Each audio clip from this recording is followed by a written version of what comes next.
The St. Mark's Valedictorian is chosen by the sixth form, and this year's class has chosen very well, electing a particularly thoughtful representative, Jack Griffin. So Jack, the floor is yours.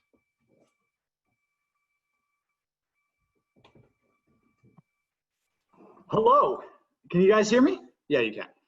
Congratulations to the class of 2020. You guys should be so proud.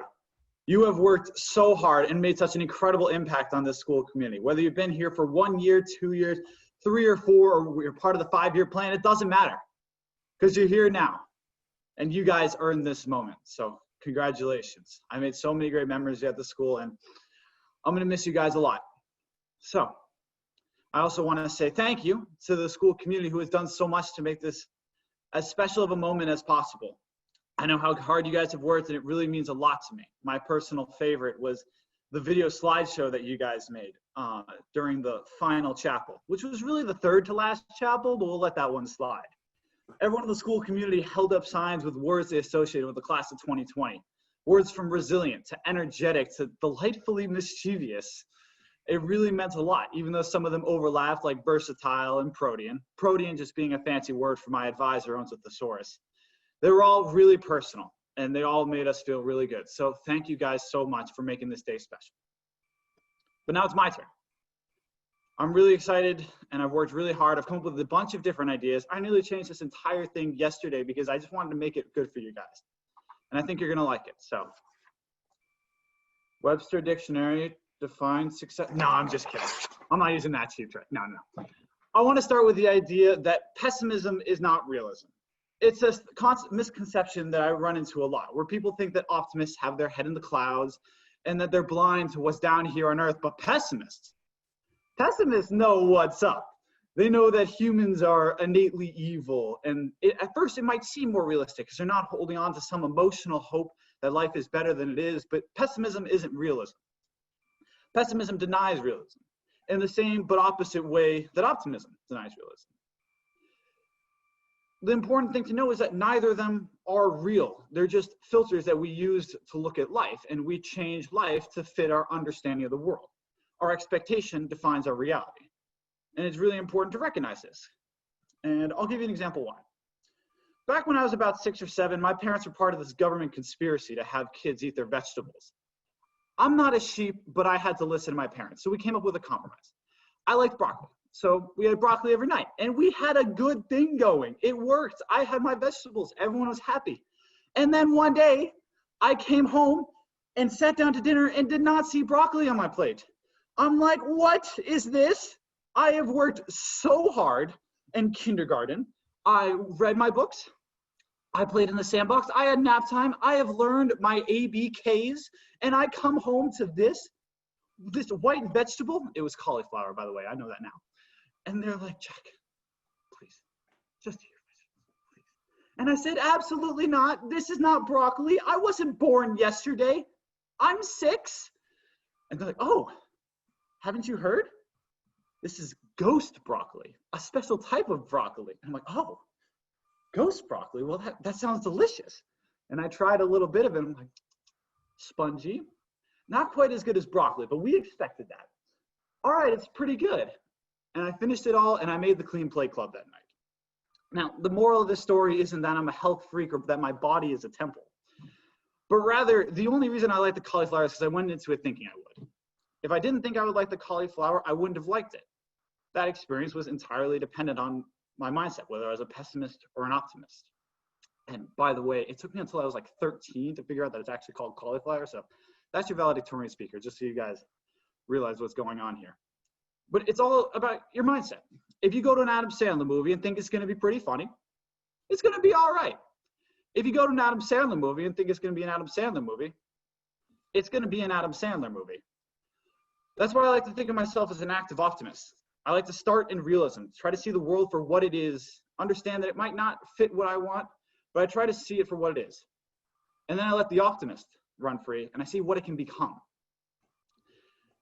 I see it for what it is, and then I see what it can become. And that's really important because let's be honest, we're in the midst of some pretty crazy times. That's real. We're in the midst of the first global pandemic affecting every continent except for Antarctica because penguins are fiery beasts. And they know that when you wear a mask, you don't only wear it over your mouth, but your beak as well. Plus, we're at the point in our country where systemic racism has become undeniable. That is real. It's important that we recognize it for what it is. We don't pull it up and we don't pull it down. We recognize for what it is so that we can eventually get to hear what it can become. If we want to keep believing that America is the global leader and that other countries look to us, then we have to start acting like it. We call ourselves a country of the people, by the people, for the people. People are pretty important. So we can't keep putting our people down and choosing which people that includes. I realize that this speech is a platform for me to give a statement, give my opinion on what we should be doing, but that's not my role.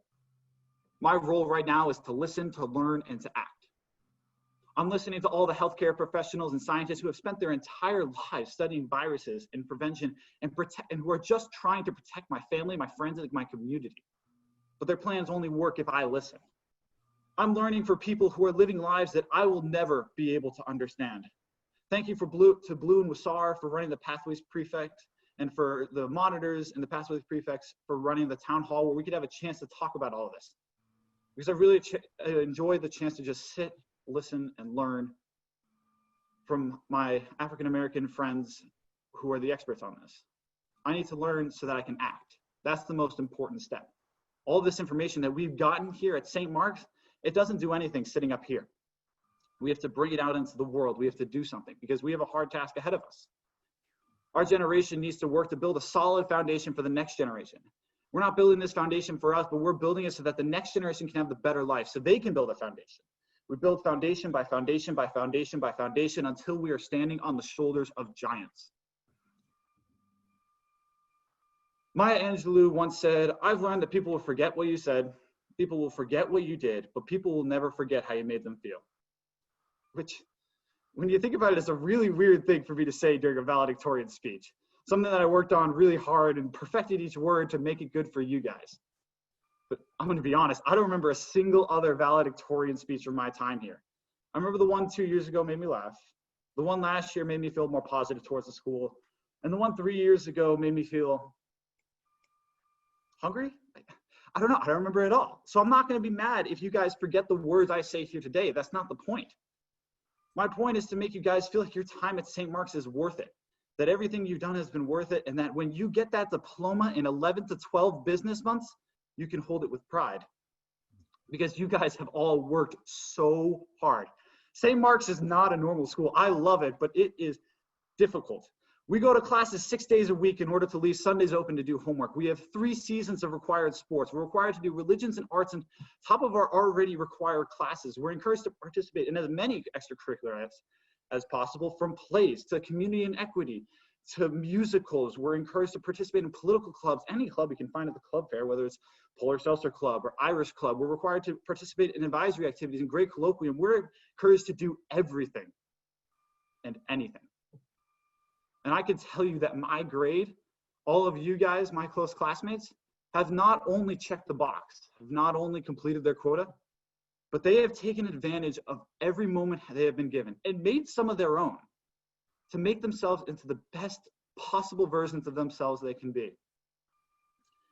And I am so proud of you guys, and I am so honored to be part of this amazing community who is going to go out there and change the world. Not just say that as a cliche, but actually do it and build this foundation. Because who knows what the future holds? But that's not as important. What's important is, what is the world now? What is real? And what can the world become? The most important part of being an active optimist isn't the real, it isn't the what it can become, but the fact that we can connect the two. It's the vector between the 2 points. And that connection is the people metaphorically sitting in front of me in this crowd right now. My amazing classmates, my amazing schoolmates, everyone who has dedicated their time to the St. Mark's community, because a St. Mark's education isn't given to us just because we're like the 360 best kids in high school. That's not what this is. A St. Mark's education is not just a gift to 80 students, but we are intentionally small thinking big because we learn how to be a leader in this community so then we can go out and use our education to help others. It's not just a gift to 80 people, but it's supposed to be a gift that we give to hundreds, thousands, millions if I get my own talk show. It's the connection that we go from real to what the world can become. And it's the hard work of you guys, not just now, but in the future generation. I'm so proud of you guys. And all I can say now is congratulations to the class of 2020 and the graduation heard around the world. Thank you. Thank you, Jack, for your reflection on the importance of mindset and on the importance of listening and learning to inform important actions now and in the future. And thank you for pointing out that those are habits of mind emphasized at St. Mark's. I will now